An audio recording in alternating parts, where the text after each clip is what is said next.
Welcome back ناظرین. سابق وزیر خزانہ مفتاح اسماعیل صاحب ہمارے ساتھ موجود ہیں. اچھا، کیا آپ سمجھتے ہیں کہ موجودہ جو سیاسی پارٹیاں ہیں، 2-3 بڑی سیاسی پارٹیاں ہیں، وہ جس طریقے سے ان کو چلایا جاتا ہے تو وہ اب پاکستان کے مسائل کے حل ان کے پاس شاید نہیں ہے، ان کا اندرونی جو جس طرح سے سٹرکچر ہے اور سسٹم ہے، اور اسی لیے ایک نئی پارٹی کی ضرورت ہے؟ میں یہ سمجھتا ہوں سر کہ دیکھیں جو بھی ایگزسٹنگ پارٹیاں ہیں، تینوں پارٹیاں ہیں، انہوں نے پاکستان کے مسائل کا حل تو نہیں کیا ہے نا. ہم نے دیکھا ہے کے پی میں مثال کے طور پہ خان صاحب کی حکومت ہے 10 سال سے، پنجاب اور 20 سال سے میرے خیال سے پیپلز پارٹی کی حکومت سندھ میں ہے، مسلم لیگ کی حکومت اتنے عرصے سے ہے. گزارش یہ ہے کہ کیا پاکستان کے مسئلے ٹھیک ہوئے ہیں یا پاکستان کے مسئلے بگڑے ہیں؟ گزارش یہ ہے کہ کیا یہ مہنگائی بڑھ گئی ہے، بے روزگاری بڑھ گئی ہے، مایوسی بڑھ گئی ہے یا بہتر ہوئی ہے؟ تعلیم کا اسٹینڈرڈ اچھا ہوا ہے یا بہتر ہوا ہے؟ اگر ہم کراچی جتنے بڑے شہر کے اندر نل میں پانی نہیں دے سکتے تو ہم کو یہ تو بات سوچنی چاہیے نا کہ ہماری حکمرانی ٹھیک نہیں ہے. اگر ہم کسی بھی پاکستان کے بڑے شہر میں ہماری بہنوں کو تحفظ نہیں دے سکتے، لوگ ان کو تنگ کرتے ہیں راستے پہ چلتے ہوئے، یا ان کو فون چھین لیتے ہیں، 4,000 روپے کے فون کے لیے لوگوں کی جانیں چلے جاتی ہیں، تو ہم کو کہیں نہ کہیں تو ہماری غلطی ہوئی ہے نا.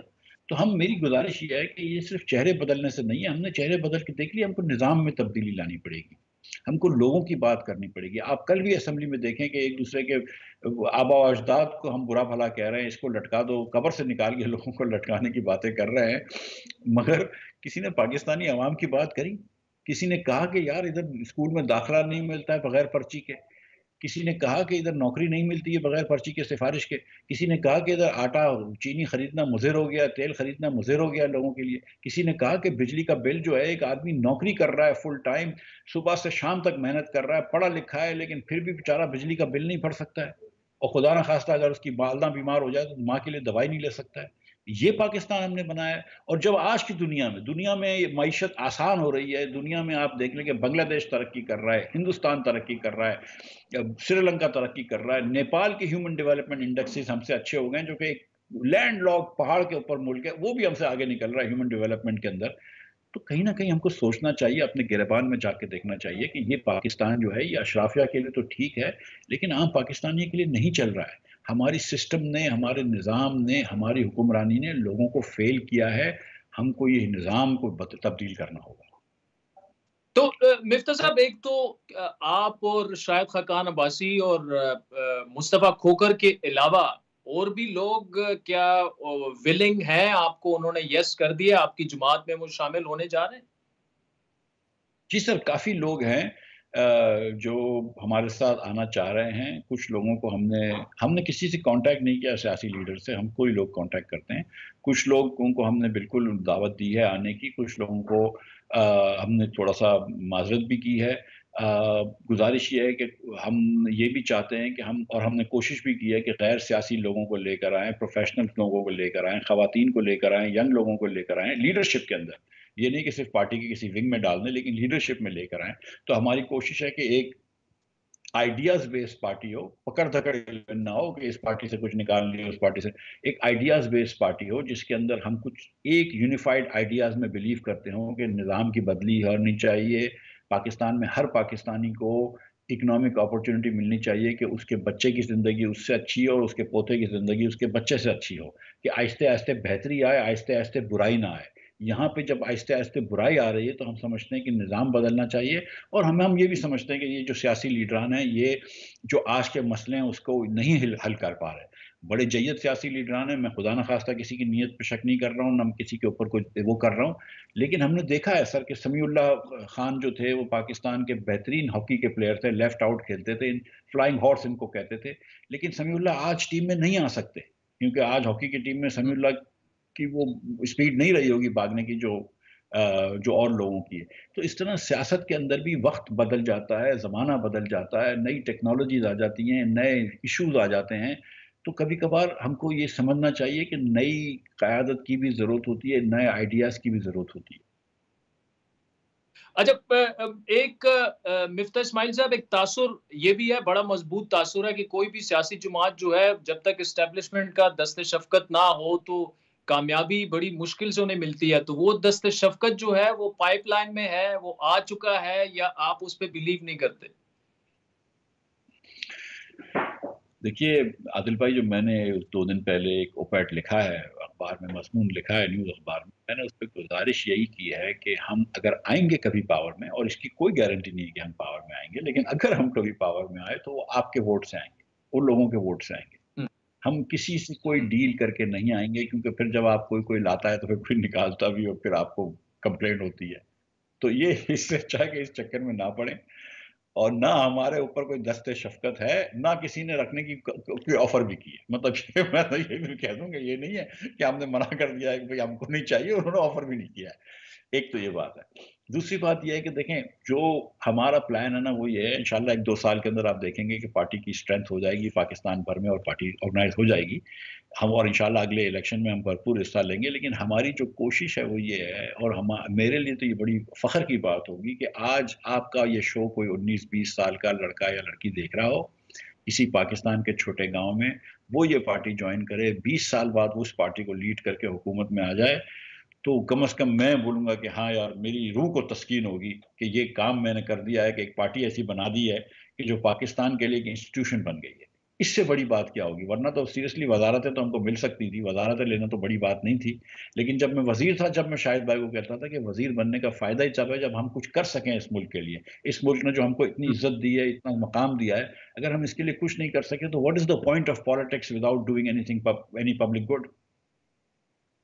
مفتہ اسماعیل صاحب بہت شکریہ and all the best. بڑی اہم بات مفتہ اسماعیل صاحب نے کہ آج اگر کوئی ایک نوجوان لڑکی یا لڑکا پارٹی جوائن کرے گا تو ان کے لیے ان کا خواب ہوگا کہ 20 سال بعد جو ہے وہ اس پارٹی کو لیڈ کر کے ایناوش کے ہمیں پاکستان میں وہ دن دیکھنا پڑے جب ڈائناسٹک پالیٹکس سے جو ہے وہ جان چھوٹی اور صرف پرفارمنس کی ہی بات ہو پولیٹیکل پارٹی میں اور یوتھ کو آگے موقع دیا جائے. تو ناظرین وقت چاہتا ہے ایک بریک کا، جس کے بعد آپ سے دوبارہ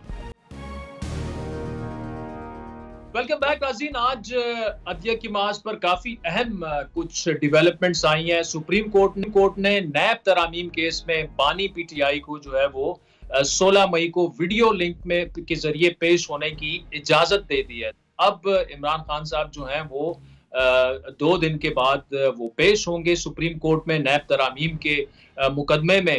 اور اس کے علاوہ جو اسلام آباد ہائی کورٹ کے جج ہیں مسٹر جسٹس بابر ستار، ان کی جانب سے ایک اور خط منظر عام پر آیا ہے جس میں عدلیہ میں مداخلت کی بات کی جا رہی ہے. اور اس اہم ڈیولپمنٹ کے بعد جو اٹارنی جنرل ہیں اور اس کے علاوہ وفاقی وزیر جو لا منسٹر ہیں، وزیر قانون ہے، انفارمیشن منسٹر ہیں تارڑ صاحب، دونوں تارڑ صاحب ہیں، انہوں نے بڑی ایک اہم پریس کانفرنس کی اور اٹارنی جنرل نے یہ کہا کہ یہ ایک جو تاثر دیا جا رہا ہے کہ عدلیہ اور جو ایگزیکٹو میں معاملات درست نہیں ہے، ایسا تاثر دینا جو ہے وہ ٹھیک بات نہیں ہے.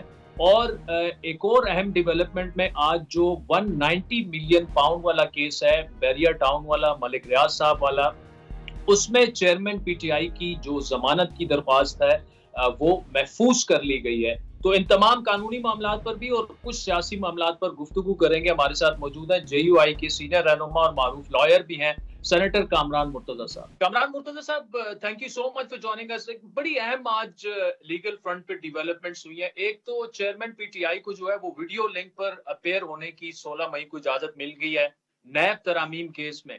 آپ اس کو کیسی ڈیولپمنٹ دیکھ رہے ہیں؟ وہ آئیں گے، وہ بولیں گے، کیا وہ نشر ہو پائے گا، نہیں نشر ہو پائے گا؟ دیکھیے یہ جو آج کا آرڈر ہے یہ ایک اور آرڈر کے تسلسل میں تھا، اور اس میں پہلے جو ہے نا یہ کہا گیا تھا کہ ان کو ہم سنیں گے. اور آج جب سماعت شروع ہوئی تو اطہر منلہ صاحب نے یہ اس میں پوائنٹ آؤٹ کیا کہ یہ ان میں سننا ضروری ہے. پھر ججز اٹھ گئے اور جا کے صلاح مشورے کے بعد پھر دوبارہ آئے اور انہوں نے کہا کہ یہ باقی ججز نے بتایا کہ شاید ان کی نالج میں نہیں تھا یہ آرڈر. تو سننا جب ایک آرڈر پہلے ہو چکا تھا تو سننا ضروری تھا. رائٹلی پوائنٹ آؤٹ کیا تھا ایک محترم جج صاحب نے. اب رہ گئی کہ بات اس کے بعد نشر ہو پائے گا یا نہیں نشر ہو پائے گا. دیکھیے جو کچھ بھی ویڈیو لنک پہ آ جاتا ہے تقریباً جو ہے وہ نشر ہو جاتا ہے، یا اس کا کچھ حصہ تو کم از کم ضرور نشر ہو جاتا ہے. اب یہ دعا کریے کہ کوئی ایسی جو ہے نا بات نہ ہو کہ جس میں جو ہے نا کوئی جگہ انصائی والی بات ہو. باقی سنا جانا کسی بھی شخص کا حق ہوتا ہے کسی کیس کے سلسلے میں، اور اس سلسلے میں اگر کوئی آرڈر پاس ہو چکا ہے تو اس آرڈر کا احترام بھی ضروری تھا اور وہ احترام کیا گیا ہے. سننا بھی ایک حق ہے، بنیادی حق ہے، وہ بھی ضروری ہے تھا اور ضروری ہے، اور اس کا بھی احترام کیا گیا اس حق کا. تو یقیناً ان کو جو ہے نا وہ جو بھی لیگل بات کرنی ہوگی یا جو بھی ان کی منشا ہوگی قانون کے دائرے میں، وہ ان کو کرنی چاہیے اور اس کو سنا جانا چاہیے. تو کامران صاحب یہ جو مقدمہ ہے دیکھیں نیب ترامیم کا، تو نیب اگر دیکھیں پچھلے 10-15 سالوں سے اکثر سینئر سیاستدان جو ہیں وہ الزامات لگاتے رہے کہ پولیٹیکل وکٹمائزیشن کے لیے استعمال ہوتا رہا، اور آج بھی اگر جج صاحبان کے ریمارکس آپ دیکھیں تو انہوں نے بھی اس پر کیا کہ جی کس کس کو نیب نے بلایا تھا، کس کس نے پھر سیاسی جماعتیں چینج کی، اور جو ہمارے سامنے شاہد خاقان عباسی اور مفتاح اسماعیل کی اگزامپل بھی سامنے ہے. تو کیا وقت آ چکا ہے کہ اس معاملے کو دیکھا جائے کہ کم از کم نیب جیسا ادارہ جو ہے وہ مزید پولیٹیکل وکٹمائزیشن کے لیے استعمال نہ ہو؟ دیکھیے جب یہ اس کے اوپر غور کرنے کی ضرورت تھی تو معذرت کے ساتھ اور نہایت ادب کے ساتھ سپریم کورٹ نے اس کو اٹینڈ نہیں کیا اس ایشو کو، بلکہ اس میں ایک ٹول کی طرح استعمال ہوئی ہے. اور اب بھی اگر ہو جائے تو چلیں، دیر آئے درست آئے، اس کے مصداق جو ہم کہیں گے کہ ٹھیک ہو گیا، مگر اس کو سینٹ کے الیکشن میں استعمال کیا گیا، باقی جگہ پہ لوگوں کو مشرف باسلام مشرف صاحب نے مشرف باسلام کیا یا مشرف کیا. تو یہ سارا کچھ ہوتا رہا، اس کے بعد بھی ہوتا رہا. اب اس کے بعد آپ دیکھ لیجئے کہ اس کو غلط ہر حکومت نے استعمال کیا، اس میں عمران خان گورنمنٹ ہو، آج کی حکومت ہو، وہ حکومت ہو جس میں ہم اس کا حصہ تھے، ہر حکومت کے دور میں اس کو غلط طور پہ استعمال ہوئی ہے اور یہ مخالفین کے خلاف استعمال ہوئی ہے. اور جب جو لوگ مخالفت سے جن کی موافقت میں ہوتا ہے معاملہ، پھر ان کے خود جو نا سارے معاملات جو نا وہ کنسیڈ کرتے ہیں نیب والے، اور وہ کہتے ہیں کہ جی غلط کیس بنایا گیا تھا. تو جنہوں نے غلط کیس بنایا تھا ان کے خلاف آج تک ایکشن ہوا، لوگ سالوں کے حساب سے اندر رہے، بیلیں نہیں ملتی تھی، بہت تکلیف دہ حالات تھے نیب کے حوالے سے، مگر اس وقت عدالتیں جو ہے نا وہ انہوں نے کوئی ساتھ نہیں دیا. آج اگر ساتھ دے رہے ہیں تو بہت اچھی بات ہے، ہم احترام کرتے ہیں پھر بھی، مگر جو ہے نا وہ جس وقت ساتھ دیا جانا چاہیے تھا اس وقت کوئی ساتھ نہیں دیا گیا. مشرف کے ہاتھوں اور اس کے بعد کے لوگوں کے ہاتھوں جو ہے نا یہ ایک ٹول کے طور پہ استعمال ہوا. کامران صاحب آج ایک اور مقدمے میں بھی بانی پی ٹی آئی کی ضمانت جو ہے وہ اس کا فیصلہ محفوظ ہو گیا، جو کہ 190 ملین پاؤنڈ والا کیس ہے. ابھی تو چلے وہ معاملہ اب عدالت میں جو بھی فیصلہ کرتے ہیں معاملہ سب جوڈس ہے، لیکن کیا یہ کیس جو ہے آپ سمجھتے ہیں کہ یہ آگے جا کر بانی پی ٹی آئی کے لیے مشکلات پیدا کر سکتا ہے؟ مجھے تمام تر کیسوں میں اس کیس پہ کچھ زیادہ مشکل نظر آتی ہے. اچھا باقی کیسز بھی ہوتا یہ ہے کہ اسٹیبلشمنٹ کیسز بناتی ہے مگر اس میں گنجائش چھوڑ دیتی ہے تاکہ جب وہ کوئی شخص جو ہے وہ جس کے خلاف کیس بنائے گئے ہیں راہ راست پہ جب آ جائے تو پھر معاملات کو سیدھا کیا جا سکے. تو وہ دیکھیں کہ اس میں بھی کوئی گنجائش چھوڑی ہے یا نہیں، مگر اس میں مشکلات ہیں سیاسی حوالوں سے بھی اور قانونی حوالوں سے بھی. تو کامران صاحب آج ابھی تھوڑی دیر پہلے عطا تارڑ صاحب نے اور اعظم نذیر تارڑ صاحب نے لا منسٹر نے ایک پریس کانفرنس بھی کی. جسٹس بابر ستار صاحب کا ایک اور خط سامنے منظر عام پر آیا جس میں وہ عدلیہ کے کاموں میں مداخلت کی بات کر رہے ہیں، لیکن وہ آؤٹ رائٹ گورنمنٹ کی جانب سے ریجیکٹ کیا گیا کہ جی ایسی کوئی بات نہیں ہے. یہ پھر معاملہ جو ہے انہوں نے کہا یہ تاثر کو ہم رد کرنا چاہتے ہیں کہ ایگزیکٹو اور جوڈیشری میں جو ہے کوئی اس طرح کے معاملات ہیں.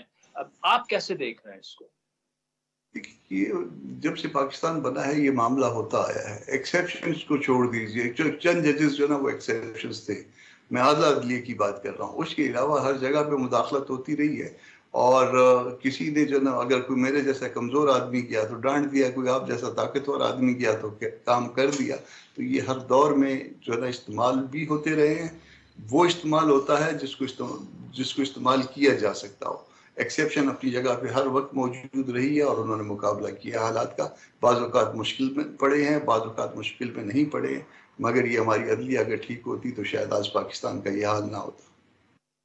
کامران صاحب تھوڑی سی اگر سیاسی بات کر لی جائے، سنا ہے کہ چیئرمین پی ٹی آئی نے مولانا صاحب کے لیے کوئی پیغام بھی بھیجا ہے. اب دیکھیں اس وقت بالکل ایک ڈیڈ لاک ہے، پی ٹی آئی مذاکرات نہیں کرنا چاہتی. اور یہ معاملہ کیسے آگے بڑھے گا؟ مطلب کیا مولانا صاحب اس میں کوئی کردار ادا کر سکتے ہیں، اور اس بات کے کتنے چانسز ہیں کہ جے یو آئی جو ہے وہ تحریک انصاف کے ساتھ مل کر کوئی تحریک چلائے؟ دیکھیے، مذاکرات کی بات یہ ہے تو مذاکرات کے لیے ایک چیز جو ہے اس کو آپ سامنے رکھ لیجئے، وہ ہے دستور، پاکستان کا دستور۔ پاکستان کے دستور پہ آج بھی تقریباً تمام لوگ متفق ہیں۔ چند لوگ ایسے ایکسیپشنز بھی کہہ لیجئے کہ ایسے ہیں جو کہتے ہیں دستور کے خلاف بات کرتے ہیں، مگر ان کی تعداد جو ہے نہ ہونے کے برابر ہے۔ خدا نخواستہ ایسا وقت نہ آ جائے کہ جس میں زیادہ لوگ ہو جائیں اور وہ دستور سے باہر کی بات کرنے لگ جائیں۔ اسی کو بنیاد بنایا جا سکتا ہے، اور دستور کے دائرے میں جو دستور توڑتے ہیں وہ دستور کے اندر واپس آ جائیں۔ وہ ہمارے لیے محترم ہے، ہمارے سر آنکھوں پہ، مگر دستور کے دائرے کے اندر۔ اور اگر وہ دستور کے دائرے کے اندر نہیں آتے تو پھر یقیناً جو ہے نا پی ٹی آئی سے بھی بات ہو سکتی ہے، دوسری سیاسی جماعتوں سے بھی بات ہو سکتی ہے، تحریک بھی ہو سکتی ہے، اور اس کے نتائج خدا نخواستہ خراب بھی ہو سکتے ہیں۔ تو کامران صاحب دیکھیں، 9 مئی کا جو واقعہ تھا وہ بھلایا بھی نہیں جا سکتا، اور ایسے واقعات جو ہیں وہ ہونے بھی نہیں چاہیے۔ اب D G I S P R کی جو پریس کانفرنس تھی وہ بڑی کلیئر کٹ تھی، جب تک اس پر ندامت کا اظہار نہیں کیا جائے گا، معافی نہیں مانگی جائے گی، آگے نہیں بڑھا جا سکتا۔ پی ٹی آئی نے کہا جی ہم تو معافی مانگے گی نہیں۔ اب یہ کس طرح معاملہ اگین پھر پولیٹیکل لیڈرشپ کی ہی ذمہ داری ہے، لیکن عمران خان صاحب جو ہے وہ تو سیاسی جماعتوں کے ساتھ بیٹھنا ہی نہیں چاہتے، تو یہ کیسے معاملہ یہ آگے بڑھے گا؟ ویسے بائی دی وے 9 مئی کا واقعہ تو بہت بڑا تھا جس کو جو ہے معافی سے مشروط کیا جا سکتا ہے، مگر بائی دی وے میں خدا نخواستہ آپ کی ٹائی چرا لوں تو ٹائی چوری کرنے کے بعد، یا ٹائی کو میں کسی پکڑ کے پھاڑ دوں، اس کو آگ لگا دوں، اس کے بعد کیا میری معافی سے وہ آپ کی ٹائی آپ کو واپس مل جائے گی؟ کیا وہ ٹائی کا جو جرم میں نے چرانے کا یا پھاڑنے کا یا جلانے کا کیا وہ کیا ختم ہو جائے گا؟ ایسا ہرگز نہیں ہوگا۔ ڈی جی صاحب کو ایسی بات نہیں کرنی چاہیے تھی۔ جواب میں تو جو کہہ رہے ہیں وہ کہہ رہے ہیں، مگر یہ D G I S P R صاحب کو جو ہے نا یہ بات بنتی نہیں تھی کہ وہ کہتے کہ پہلے معافی مانگو اس کے بعد آگے چلیں گے۔ معافی مانگنے سے یہ جرم کنڈون تو نہیں ہو جائے گا اگر جرم ہے تو، اور اگر جرم نہیں ہے تو پھر اس کا حق ہے کہ اس کو لوگ جو پکڑے ہوئے ہیں ان کو چھوڑا جائے۔ صرف معافی سے مشروط کرنا جو ہے یہ بذات خود ایک جرم ہے۔ تو ویسے ان کا جو کرکس اگر ہے کامران مرتضی صاحب، ان کی پوری پریس کانفرنس کا وہ یہی تھا کہ جب تک ندامت کا اظہار نہیں کیا جائے گا، اور رول آف لا تو اپنی جگہ پر دیکھیں، عدالتوں میں تو یہ چیزیں چلتی رہیں گی، لیکن نہ اگر آپ اس کو کنڈیم کرتے ندامت کا اظہار کرتے ہیں، نہ سیاسی لیڈرشپ کے ساتھ بیٹھنے کے لیے تیار ہیں، تو پھر تو خدا نہ خواستہ یہ ڈیڈ لاک جو ہے یہ خطرناک طرف جا سکتا ہے۔ شاہزے بہت آسان سی بات ہے، اگر یہ افینس کمٹ ہوا ہے تو کیا کنڈون کیا جا سکتا ہے؟ پہلا سوال۔ دوسرا سوال، کیا جو ہے وہ ایک ادارہ اس کو کنڈون کر سکتا ہے؟ یہ دوسرا سوال۔ اور اس کے بعد جو ہے نا وہ اس کنڈوننس کے نتیجے، اس کو کنڈون کر کیے جانے کے نتیجے میں واقعی اس کو کنڈون کر بھی دیا جائے گا، یہ تیسرا سوال۔ اور وہ عدالتیں اس کو اس کنڈون کیے جانے کو ایکسیپٹ کر لیں گی، یہ اگلا سوال۔ تو یہ ساری باتیں جو ہے نا یہ بالکل غلط مفروضے پہ، بلکہ مس کنسیپشن کہہ لیجیے، مس کنسیپشن کے اوپر مبنی ہے، اور یہ بالکل ایسا نہیں ہو سکتا۔ اگر جرم ہوا ہے تو وہ کنڈون نہیں ہو سکتا، اس کی سزا ہوگی۔ اگر جرم نہیں ہوا تو پھر آپ نے غلط بیانی کی ہے، پھر وہ آپ اس کے لیے جو بھی غلط بیانی ہے اس کو بھگتنا پڑے گا۔ کامران صاحب، وے فارورڈ اس وقت ملک کے لیے کیا ہے؟ آپ کیا سمجھتے ہیں کہ نواز شریف صاحب آگے بڑھیں، زرداری صاحب صدر مملکت ہے وہ آگے بڑھیں، ایک آل پارٹیز لیڈرشپ کی کانفرنس بلائیں اور بیٹھیں تو یہ معاملات حل ہوں گے نا؟ دیکھیے، دو باتوں سے جو نا بڑی آسانی سے حل نکل آئے گا۔ ایک، الیکشن کا آڈٹ کروا لیجئے، 10% کا آڈٹ کروا لیجئے، 15% کا جس کے اوپر پارٹیز ایگری کر جائیں۔ اگر وہ 10-15% کے آڈٹ کے نتیجے میں یہ لیجیٹمیٹ ہے، گورنمنٹ جینون ہے، اس کے نتائج ٹھیک ہیں، تو اس کو 5 سال پورے کرنے دیے جائیں۔ دوسری بات، ہم سارے طے کر لیں کہ ہم نے دستور کے دائرے کے اندر چلنا ہے۔ یہ ایک مقدس کتاب ہے، مقدس معاہدہ ہے، ہم نے اس کے اندر چلنا ہے، اور اس میں ان کو بھی یہ بات طے کرنی ہوگی جن کے پاس طاقت ہے اور وہ طاقت کی بنیاد پہ ان اصولوں کو ڈسٹرب کرتے ہیں۔ جس دن یہ دو باتیں طے ہو جائیں گی اس کے بعد معاملات آگے ٹھیک چلیں گے۔ ناظرین، وقت چاہتا ہے ایک بریک کا، جس کے بعد آپ سے دوبارہ ویلکم بیک ناظرین. آزاد کشمیر میں 5-6 روز سے جو احتجاج جاری تھا، جو کہ پرتشدد بھی پھر ہو گیا، وہ ایکشن کمیٹی کے اعلان کے بعد وہ ختم ہو چکا ہے، اور وفاقی حکومت نے تقریباً 22-23 ارب روپے کی سبسڈی بھی دے دی ہے، جس میں بجلی بھی کم نرخوں پر ملے گی آزاد کشمیر میں، اور آٹا بھی کم نرخوں پر ملے گا. لیکن یہاں پہ ایک اہم سوال ہے کہ جب اعلان ہو گیا تھا سبسڈی کا، تو پھر اس کے بعد معاملات آؤٹ آف کنٹرول کیسے ہوئے؟ اور یہ معاملہ جو تھا یہ کب سے چل رہا تھا؟ ایسا تو نہیں ہو سکتا کہ اچانک ہی 30-40 ہزار لوگ جو ہیں وہ سڑکوں پر نکل آئے.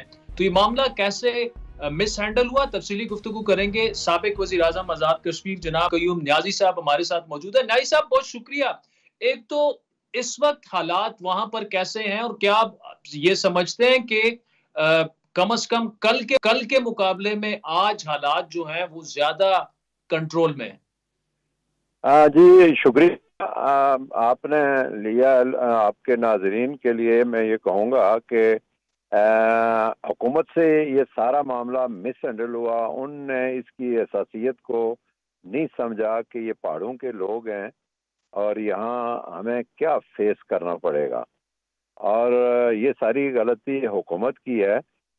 جہاں تک یہ سوال ہے کہ اب کیا ہو رہا ہے، تو اب کی جو صورتحال ہے وہ ذرا اس میں آہستہ آہستہ کمی آ رہی ہے. وہ کل والی صورتحال نہیں رہی، اس لیے کہ جو یہ کمیٹی تھی ایکشن، کیا نام ہے اس کا، جوائنٹ ایکشن کمیٹی، اس کی جو اطمینان تھا اس کی بنیاد پر انہوں نے کال آف کر دیا یہ سارا نظام. لیکن جہاں ماتم ہو گئے، جہاں لوگ مر گئے، بچے مر گئے، وہاں تو ابھی زخم ہی زخم ہے نا جی. تو اس لحاظ سے میں یہ کہوں گا کہ حکومتیں جو ہیں نا، ان کی اگر نیت خراب ہو نا تو ایسے حالات پیدا ہو جاتے ہیں. بے شک وہ منہ سے اچھے اعلان کریں، اچھی باتیں کریں، گفتگو، نیت بھی خراب ہو نا. حضرت علی رضی اللہ تعالیٰ عنہ نے کہا تھا تو نیت خراب ہو تو اسی کی بنیاد پر حالات خراب ہونے شروع ہو جاتے ہیں، جبکہ عام آدمی کے عمل سے خراب ہوتے ہیں. تو میں سمجھتا ہوں کہ یہ ہماری وزیر اعظم جو ہے انہوں نے اس کو مس ہینڈل کیا. اب تفصیل میں نہیں جانا چاہتا چونکہ آپ کے ناظرین نے سب کچھ دیکھ لیا، اور انہوں نے لوگوں کو پرووک کیا، مطلب لوگوں میں اشتعال پیدا کیا مجھے وہ آئیں مظفر آباد کی جانب. یہ جو احتجاج تھا اچانک سے تو 40,000 لوگ سڑکوں پر نہیں آئے، مطلب it was going on for some time. تو کیا یہ بالکل وہ نظر آ رہا تھا، واضح ہو رہا تھا کہ لوگوں میں جو ہے وہ غصہ ہے اور اسے ایڈریس نہیں کیا جا رہا؟ کیونکہ اگر یہ جو مطالبات آج مانے گئے تو یہ ہفتہ پہلے بھی مانے جا سکتے تھے. دیکھیں جی، یہ سٹارٹ آج سے کوئی 10-11 مہینے پہلے بجلی کے بلات سے شروع ہوا، پھر آٹے کا بحران آ گیا. جب آٹا جو ہے نا پرائیویٹ وہ مارکیٹ میں مہنگا ہوا تو سارا اثر سرکاری پر آ گیا.